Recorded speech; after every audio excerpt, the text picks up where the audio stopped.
यशवंतराव चव्हाण यांचा वारसा, राजकीय तडजोडी, ओबीसी समुदायाच्या हक्काची गळचेपी, हाच तर सातारा जिल्हा परिषद अध्यक्ष निवडीचा सातारा पॅटर्न.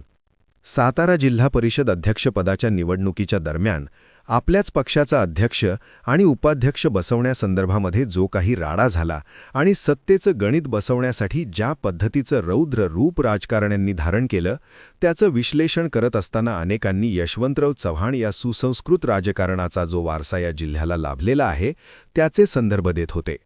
निश्चितपणानं महाराष्ट्राचे पहिले मुख्यमंत्री म्हणून आणि एक सुसंस्कृत महाराष्ट्राला दिशा देणारे नेतृत्व सातारा जिल्ह्यानं यशवंतराव चव्हाण यांच्या रूपाने दिलं होतं. परंतु तो संदर्भ देत असताना जे चारही मंत्री आपली बाजू मांडत असताना यशवंतराव चव्हाण यांचा संदर्भही देत होते. मात्र ही गोष्ट खटकण्यासारखी आहे.